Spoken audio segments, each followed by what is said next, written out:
previously, Britain's Labour Party is having its annual conference. People are coming up like solidarity. In a surprise move, the Israeli embassy's senior political officer introduces our undercover reporter as the chairman of a new spin-off group, the Young Labour Friends of Israel. He's Young LFI, chairman. Oh, okay, must have been it. Oh, you're heading up the Young LFI? Yeah, he's awesome guy. A visitor to the LFI stall is caught up in a row over anti-Semitism. Thank you, Jean. I didn't have a conversation. I'm asking you about settlements. In this final episode of The Lobby, Shai Massoud's activities paint a troubling picture. Few foreign embassies in London are this engaged in Britain's democratic process. And at what point does it cross a line?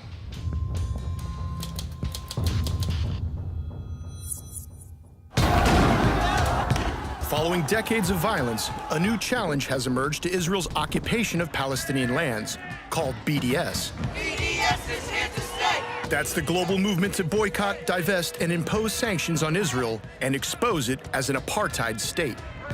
The Israeli government has responded with a campaign to rebrand the country's image. The reason we should fight BDS is because it's wrong. It's a moral outrage.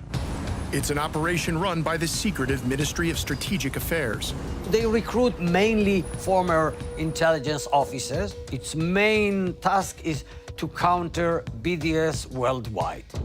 Using an undercover reporter, Al Jazeera's investigative unit exposes Israel's clandestine activities in London, a city that's become a major battleground. BDS campaign in many ways germinated in Britain. You'll meet the people working to challenge BDS at every level of British politics. Ah, okay, nice to meet you. We work really closely together, but like a lot of it's behind the scenes. One of Israel's main targets is the Labour Party. For the first time, its leader is a champion of Palestinian civil rights. They'd be very happy to see Jeremy Corbyn no longer leader of the Labour Party, for sure. It's a covert action that penetrates the heart of Britain's democracy. Can I give you some MPs that we suggest you will take down? It is outrageous interference in British politics. It shouldn't be permitted. It's a battle of ideas seeking to change not only how Israel's portrayed, but even how it is debated. It's anti-Semitic. No, it's not. It's a trend.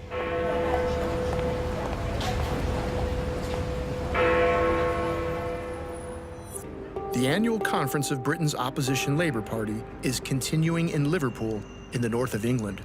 The gathering is important for Israel because for the first time, the party leader is a supporter of the BDS movement.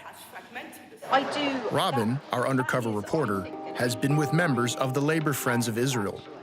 Shai Massoud had conceived a plan to attract young, pro-Israel Britons to the Labour Party, what he called the Young LFI. He promoted Robin as their chairman.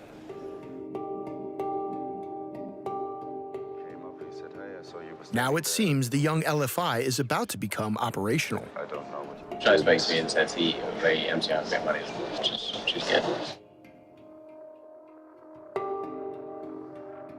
He's happy to help funding up events, so excellent. So I don't manage for it, really. It's just getting organised off the ground now, really. By now, our undercover reporter had become a trusted confidant of the Israeli embassy's senior political officer. But suddenly, he wants a private word. Yeah, I want to speak with you. This is doing actually over a coffee, but yeah, just let's do it on the way to the event. It appears that something has changed. When I was drunk or whatever, I introduced you like as working with Young LFI. But actually, it's not an official position yet. Shai had earlier introduced our undercover reporter as the new chairman of the Young LFI. It was an idea. It's an idea that I cannot implement because I am not a young Labour Friends of Israel or young British guy. It's not relevant to me at all. I am an official. I can give you an idea and I can help you with everything, but I'm not relevant to you at all. Just, you know, I'm a tool for you to help you if you want to do it. Yeah, sure. If you decided to get the idea. So you don't coordinate too much with them, or? I'm coordinating a lot of things with them, but I'm not their boss. My position is that if you need help with, you know, to connect it to the groups, to bring it to the places, I can do that. But you cannot be affiliated with me, and you cannot, like, use me as someone that said something. Sure. Yeah. It's not relevant. I'm not relevant to anything. I'm just working in the embassy. On the following day, Haaretz newspaper reported on a leaked cable from the Israeli embassy in London. The memo accused an Israeli government ministry, Strategic Affairs, of operating British Jewish organizations in a way that could put them in violation of British law. The Ministry of Strategic Affairs may use local groups, which are entitled as British civilians to counter BDS. They may be in touch with them, they may instruct them, they may support them, but they would be very, very careful not to violate, as a state, the laws and the sovereignty of other nations. You cannot say, yeah, Shai said it's fine that I will volunteer to you, because I'm not the one who, you know, taking the decisions to telefy. Okay. I'm sorry if I brought you into trouble. No, I'm totally fine. Okay, good. It's just important that, you know, that's clear. I'm not. So if I'm giving you like an ideas, it's like in friendly ideas. It's in a friend way. It's off the record. It's not something that you can use. So, but there's, I mean, if you feel like you like the idea, so you got an idea from a friend to do the LFI, it's fine that I will be that friend, but in the bottom line, it's not that I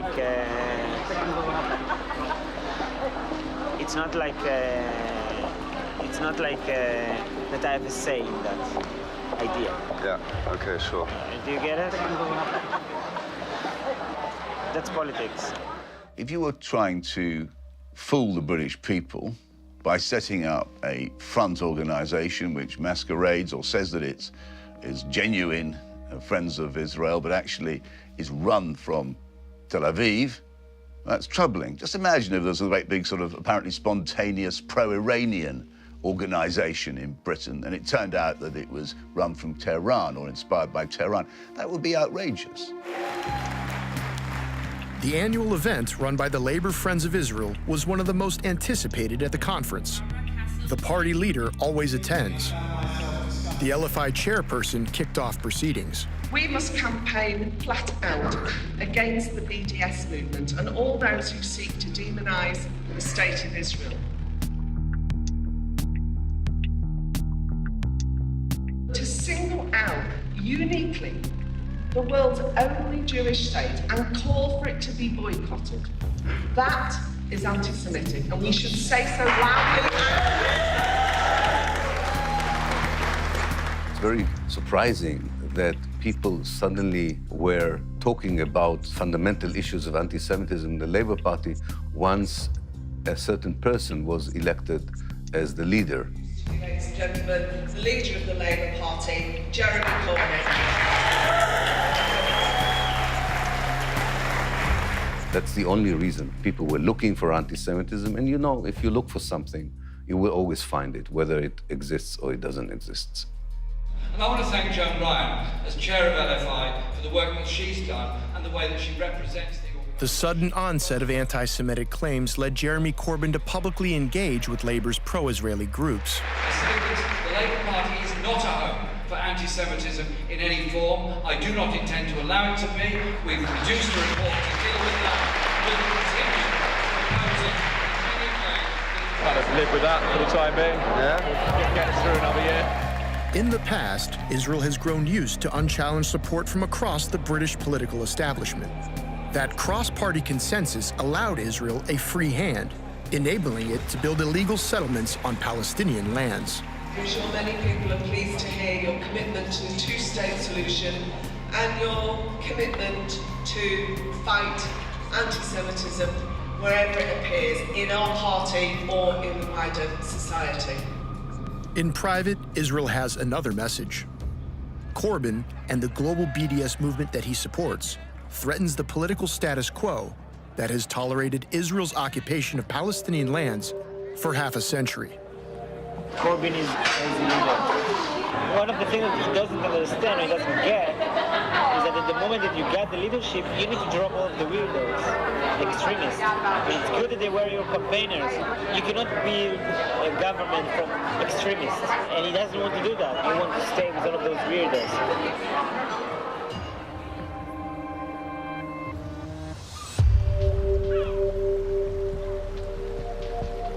Back at her London home, the woman who confronted Joan Ryan over the construction of Jewish-only settlements had received a message. She had become the subject of a formal Labour Party investigation. The following allegation has been brought against you regarding your conduct at the Labour Party conference 2016. Thank you, Jane. I've enjoyed the conversation. I'm asking you about settlements they've told. When the lady, who I now subsequently learned was Miss Ryan, accused me, the allegations was that I was being anti-Semitic, I was just appalled. Totally atomised the whole of the West Bank. I'm asking you, I'm really genuinely interested. How is two-state solution? The complaint alleged that Jean constantly suggested that the LFI had lots of money and power, when in fact she had said once the LFI has money and prestige. Nor did Jean mention a high-paying job. As a concluding paragraph, his summary says, the above incidents and allegations levelled at me left the complainants feeling victimised, intimidated, and both felt the incident contained what they both described as incidents of anti-Semitism. I reported that incident. Have you? That woman. I made formal complaints. After several weeks, the investigation cleared her name. That they should be the ones to feel victimised and intimidated from a member of the public, a member of the Labour Party, approaching a stall where they're purporting to give information and presumably wanting to discuss the two-state solution. I just find that almost, laughable. If it weren't so affecting of me, I know now that it can absolutely impact on people's lives. I am just a regular citizen who is concerned about what is happening in the Middle East, and not to be able to talk about that without being accused of being anti-Semitic, I find deeply worrying. I think that is quite shameful. Back at the Israeli embassy in London, Shai Massoud remained keen to find a role for Robin. He invited our undercover reporter to meet an experienced parliamentary operator, Maria Strazzolo. You must have arrived 1 second after me. Oh, yeah. Both were on time for their meeting. As they waited for Shai to emerge from the embassy, it turns out that Strazzolo has met two of Shai's superiors in Israel. The one time I was late, actually she's Shai's boss. I met her in Jerusalem when I was there in the summer. The one time I was late, she was on time. Last year, I met her with her boss a couple of times with my then boss because they wanted to discuss things like, problems with the UK government. I used to work for an MP, a minister, really. Yeah. Who's that? Yeah. Robert Halfon. Halfon? Yes.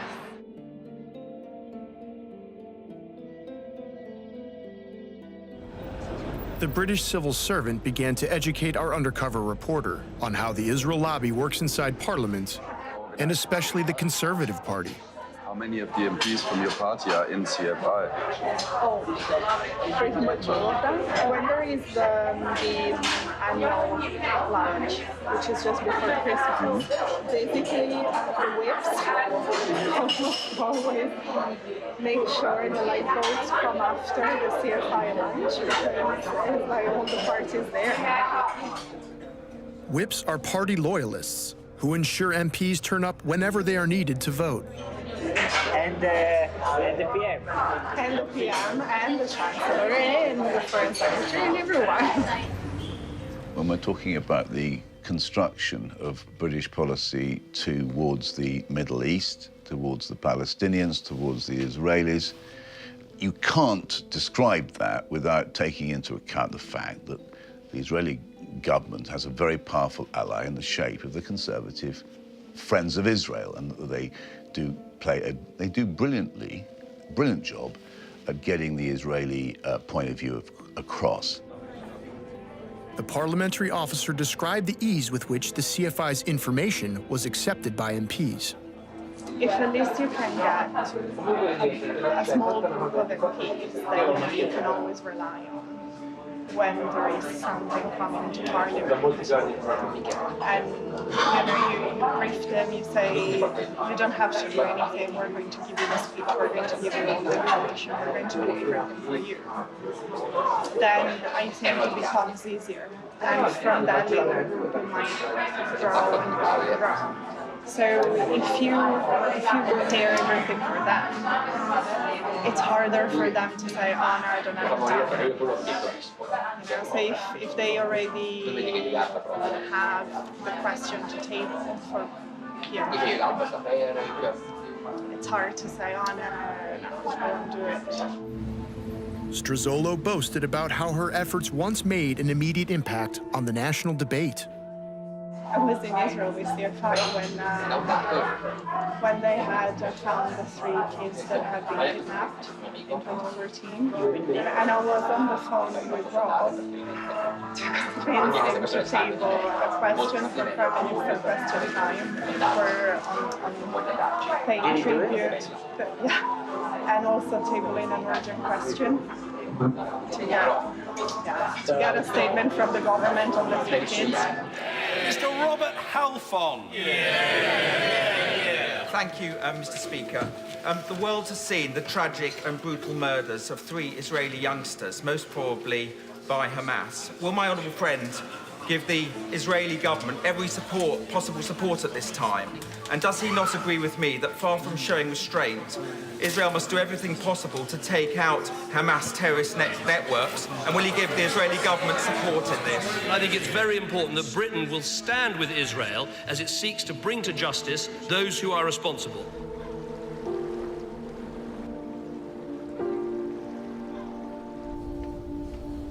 By now, the senior political officer at the Israeli embassy had become a trusted confidant of our undercover reporter. It's quite funky. Yeah, I like it. Oh, this is... Yeah, I'd rather go for this one, yeah. Shai invited Robin to attend a meeting organized in part by the City Friends of Israel, a group he earlier said that he was establishing. It looks like you got along with the Israelis. You have to great team. Israelis. Where can we get along? Yeah, that's amazing how you do that. Hello, sir. Thank you very much. Maria Strozolo was also there. Discussion turned to Donald Trump. So he's an unpredictable person. The only thing that you can, from Israel's perspective, you can think that he's like steady in his area is the fact that his daughter is a Jewish. She converted to Judaism. The meeting had been coordinated with AIPAC, the American-Israeli Public Affairs Committee, perhaps Washington's most powerful lobby group. It is not widely known that AIPAC has a presence in London. As a European and somebody who lives in the Western world and enjoys its individual freedoms, I also view, and I hope most of you do as well, I view Israel as the battleground where modernity and Western values meet the forces that want to destroy that way of life. Focus campaign. Joe Richards from AIPAC's Wall Street division summed up their operations. Today, we're a pretty robust organization where we have one single mission, which is to make sure that the United States and Israel remain very close together in the relationship in many different ways. And the way we do that is by relationship building with our 535 members of Congress, 100 in the Senate, 435 in the House. AIPAC's guests explained to Robin their interest in Britain. The real strategic goal is to get the UK to behave more like the US than Europe when it comes to Israel. And kind of pull them, tug them into the US sphere. By this point, Robin was well aware of the Israeli diplomats' close ties with America's pro-Israel lobby. I went to AIPAC last year because I organized the British delegation to AIPAC. So it was me and the British donors. There is like around 30, 40 from each country was sponsoring the CFI Conservative as well, some of them the Labour as well. And we all went together to AIPAC. But the bottom line, we have a donor meeting with the head of strategy in AIPAC, and he met us basically to teach us, give us some ideas to Britain. Shai then announced another audacious plan involving a front company set up by the Ministry of Strategic Affairs, whose mandate is to fight BDS. contract. So the strategic affairs, they asked me, they are establishing a new company, a new private company that basically will work for the Israeli government. It's like kind of outside company, whatever. The Ministry of Strategic Affairs has called it a secret war, potentially involving what this prominent Israeli reporter described as dirty tricks. When I say dirty tricks, they can smear people, activists, BDS activists or others. They can hack their emails in order to collect information about what they are up to. They can, trash people. It's going to be an office of 20 people, so the position that they suggested to me to do is to be the liaison for the international communities around the world. So it's good sometimes, because it's good to work with AIPAC, the others, the organization, the FISM, it's good. It's good. And the last position that I applied for, that there is a slight chance I will get it, actually, is to be the head of the Foreign Affairs Department of the Intelligence Department in Israel. I'm not a career diplomat. I am political posting, so I came just for one position to assist in political issues that specific. Sometimes you need someone to take care just of that, to be focused on that. So that's what I do. At ease and with the trust of his dinner companions, Shai floated the idea of a parliamentary plot. Can I give you some MPs that I suggest that you will take down? Well, if you look hard enough, I'm sure that there is something that they're trying to hide. Yeah, I have some MPs. Let's talk about it. Okay. No, she knows which MP the one to ask the question. Yeah, it's good to remind me. The Deputy Foreign Minister.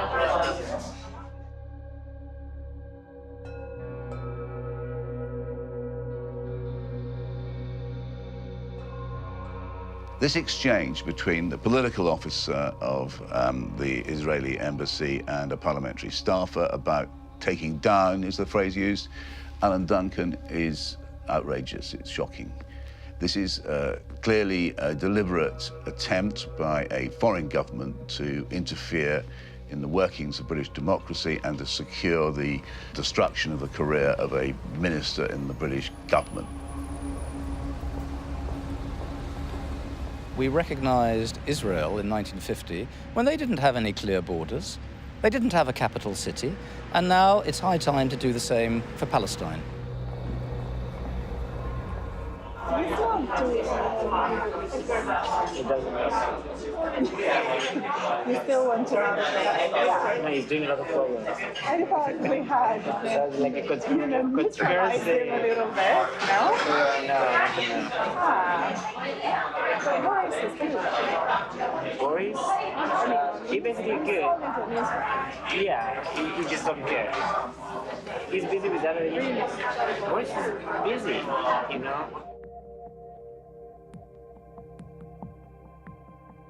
He is an idiot, but so far he became the Minister of Foreign Affairs without any kind of responsibility.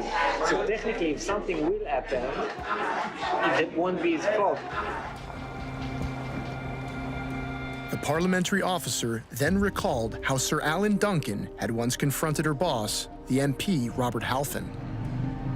Rob was writing articles, giving interviews, doing everything, asking questions in Parliament about the terrorist salaries. When he was terrorist salaries. Yeah, and after a while, Rob was doing a lot of it. Alan took him, I don't remember exactly when it was, but he took him on the side and threatened him and said, if you don't stop this, I'm going to ruin you, I'm going to destroy you, and all of that. And Rob told the whips, and the whips just told him to calm down. Okay. Yeah, never say never. Never say never. Yeah, but what about the... Don't tell anyone from looking. Who would they tell? I certainly think that she needs to explain what she was doing We want to know whether any further steps were taken towards getting rid of, taking out Mr. Duncan. I think we need to know a lot more about the background to this, what else was going on to damage the Foreign Office Minister. It strikes me that this is the sort of job which the intelligence services should do, to have a good look at what's going on. Britain's domestic spy agency, MI5, includes in its definition of espionage seeking to influence decision makers and opinion formers to benefit the interests of a foreign power.